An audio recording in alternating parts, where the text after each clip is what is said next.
you're never going to set massive records in terms of February or March in terms of grass production, like the sward's only getting going. But you can lose the grazing game in February, March, right? So things will change. It's spring. It's just having a grazing plan and be ready. I would say that's the single biggest decision, is to have a plan and not be waiting for a plan to arrive.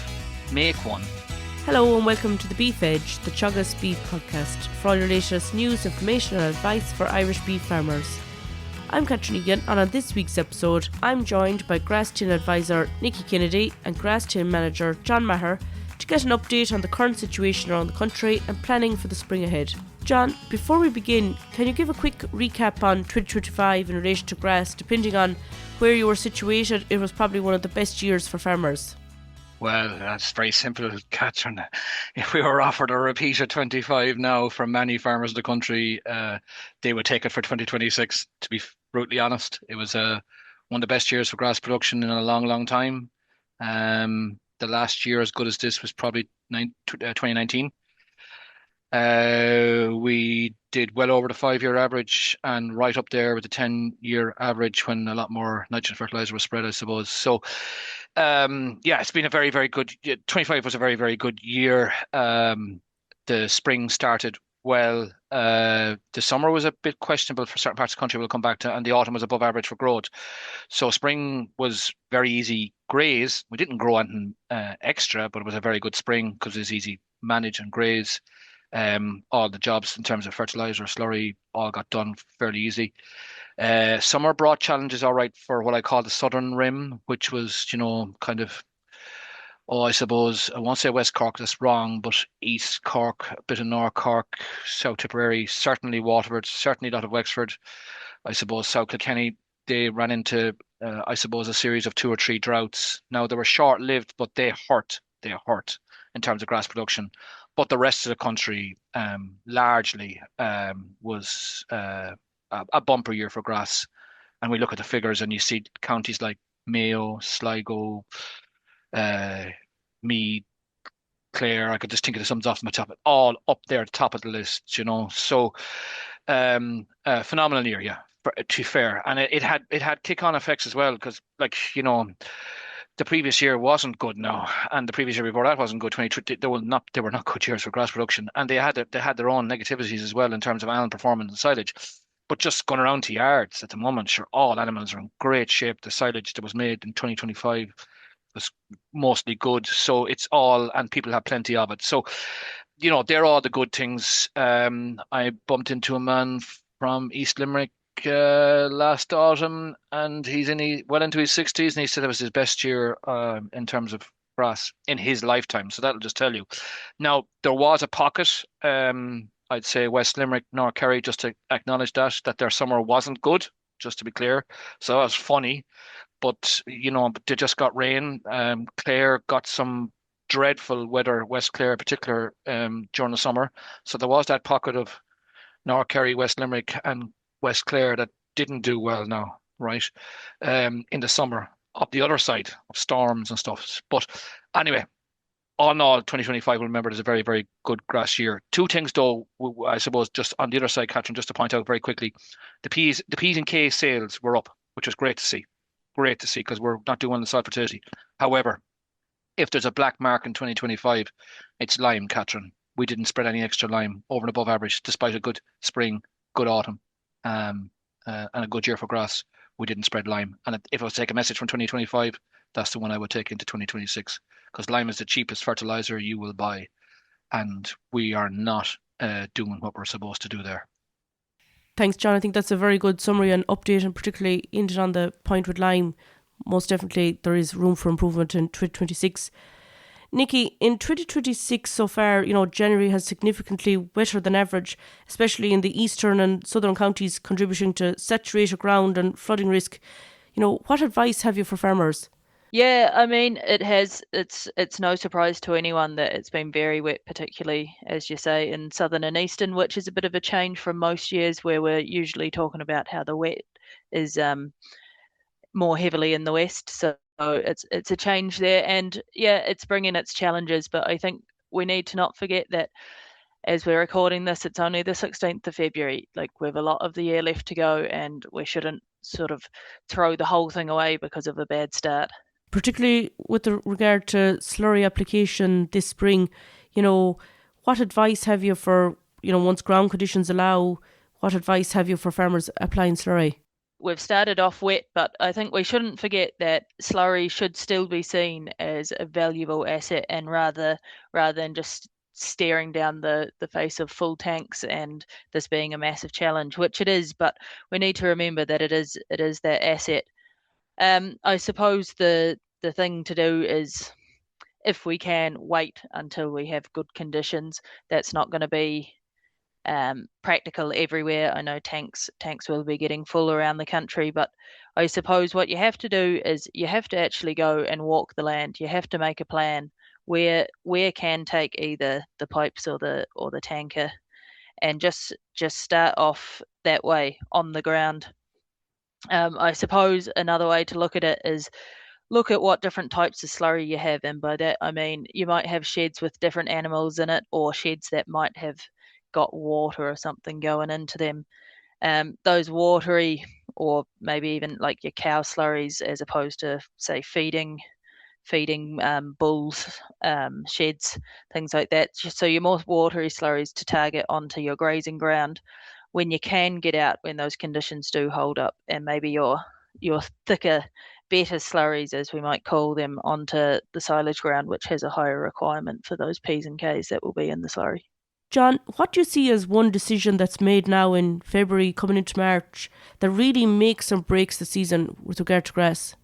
Yeah, it's a good question in tricky weather, Catherine. But I suppose it's just to try and get going in terms of grazing. Like, you're never going to set massive records in terms of February or March in terms of grass production. Like the sward's only getting going, but you can, as we've seen in the past, lose the grazing game in February, March, right? So, like, the weather is tricky.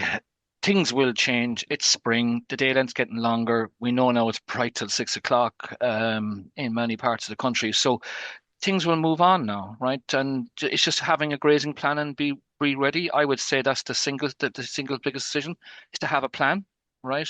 And not be waiting, for a plan to arrive. Make one, right?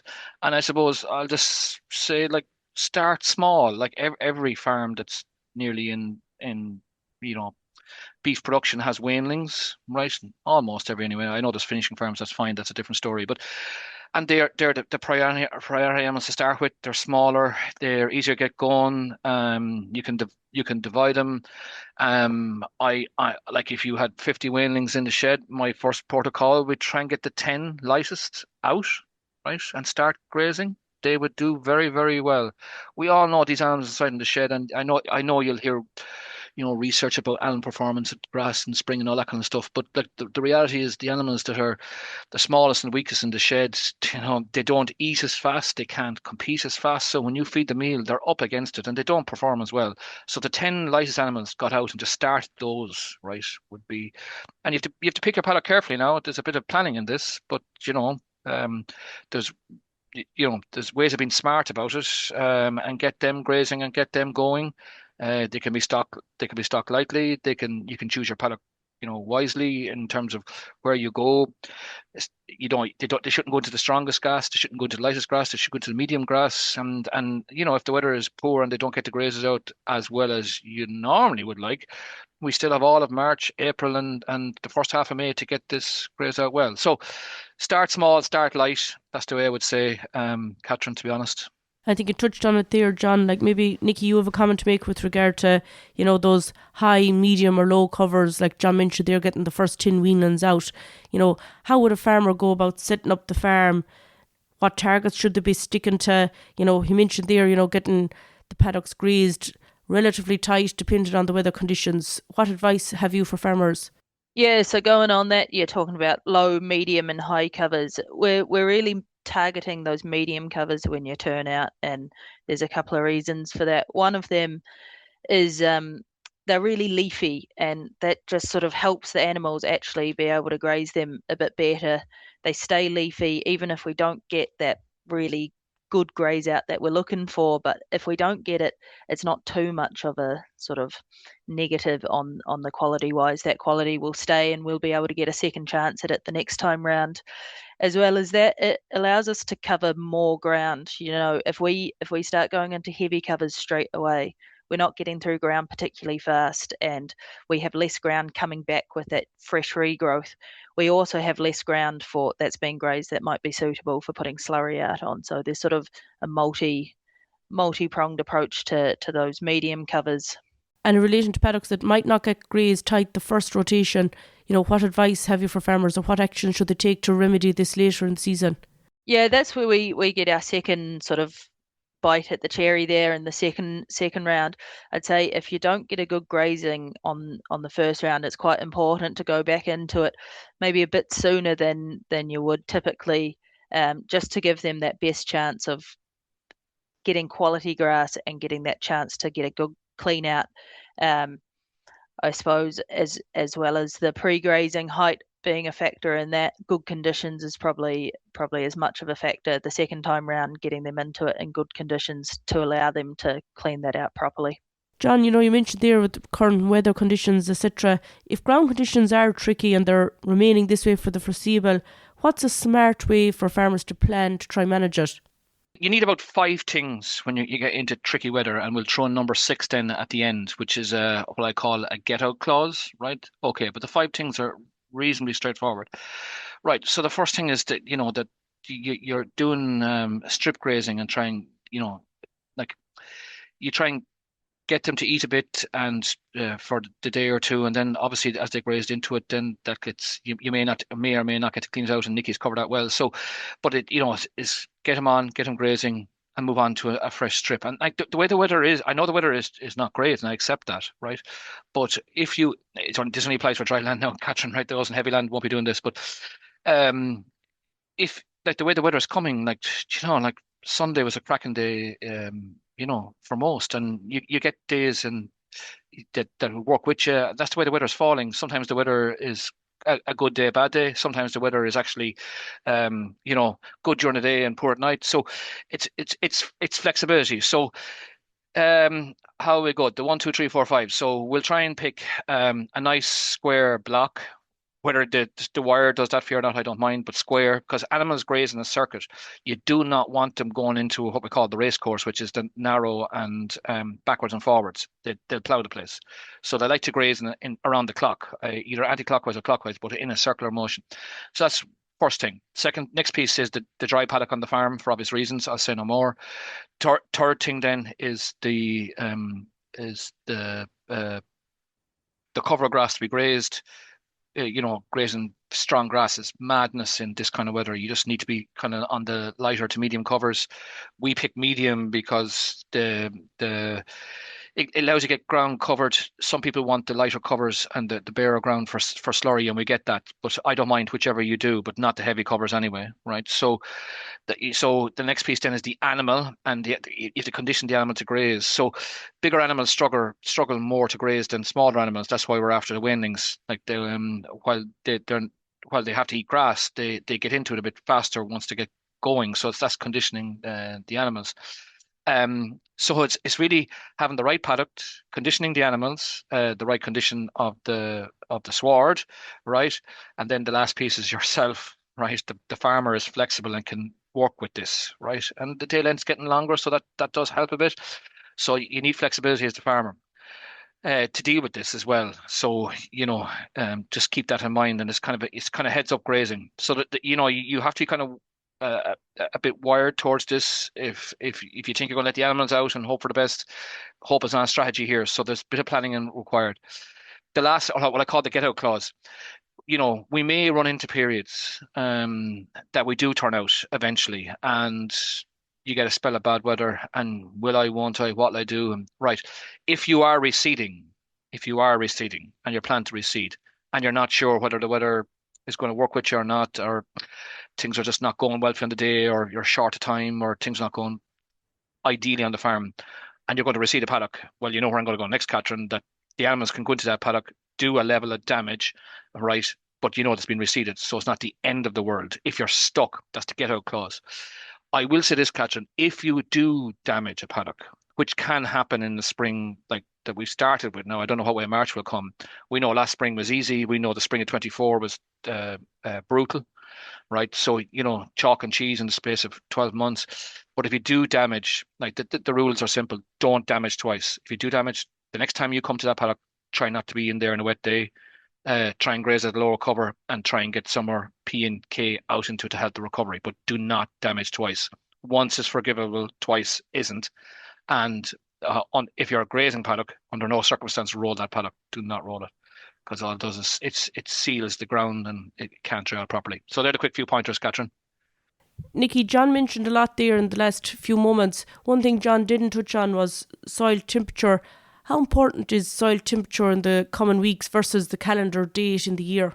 Yeah, soil temperature, I suppose, is a massive driver. It's one of the biggest drivers of grass growth, which has knock-on effects, particularly when you're looking around nutrients, I suppose, is a big one. As the soil temperature rises, as we sort of get to that 6 degrees and rising for ryegrass, is when it really starts to grow. And as it grows, it takes up nutrients. So as the year goes on now, and hopefully that soil temperature keeps rising, we have more growth and more uptake. So we'll see a better and better response to any fertilizers and slurry put out.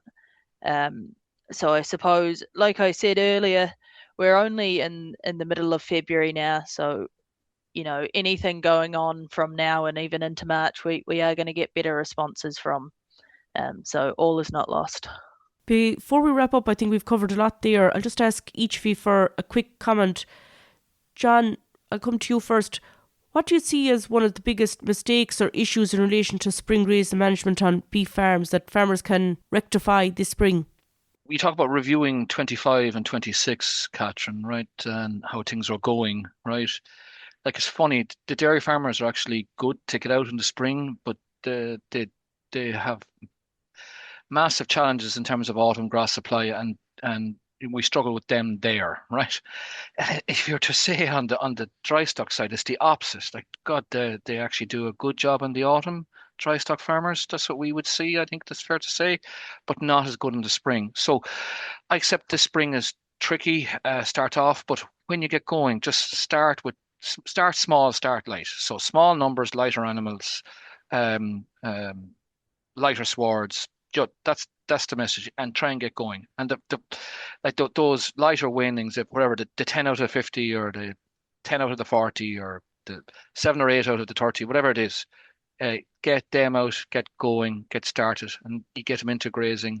They perform much better, and it just gets you into the habit of grazing. And then you do another batch and another batch. So they're my quick thoughts on that now, Catherine. But you should throw a similar question to Nikki, yeah. Yeah, look, I would say from what I see, the biggest mistake is just waiting for everything to be perfect. It's not going to happen often. Maybe it did happen last year for a lot of people, but most years, not everything is going to be perfect straight away. And if we do wait for it, sure, we could be waiting for months and months. So I think the best thing is to get out, go for a walk around the farm, see what options you have, and just make a plan to start and work away at it. But waiting for everything to be perfect will just miss a lot of opportunities that could be taken. Finally, Nikki, there are a number of spring beef grass workshops taking place around the country in the coming weeks. What can farmers expect to see on the day? Yeah, we do. We have, I think it's 10 or 11 of these workshops planned for all over the country. So it's great to see that on the dry stock side. We can expect to see a whole range of things. They'll differ a bit depending on what the host farm sort of is doing. But it'll be preparing for turnout, grazing in difficult conditions, the plan around nitrogen and slurry and all things nutrients. And then hopefully this should be a real invitation to a lot of people. We're going to get practical and we're going to look at grazing infrastructure, ways that we can sort of increase the grazability of our farms, nice simple ways to do that, and just used to how we sort of allocate grass and various things like that. That's great. Thanks very much, Nikki, and John will include the link in the podcast text with all the dates and times for those events that's taking place in the month ahead. Thanks, Catherine. Thanks, Catherine. That's all for this week's episode, and my thanks to John and Nikki for joining me on the show. You can catch up on all other shows and interviews from the Beef Edge podcast on the Teagasc website at teagasc.ie, or you can listen on Apple as well as Spotify. Don't forget to rate, review and subscribe so you never miss a show. For all other updates from our beef programme, keep an eye on our Twitter and Facebook pages. Until next time, I'm Catherine Egan and thanks for listening.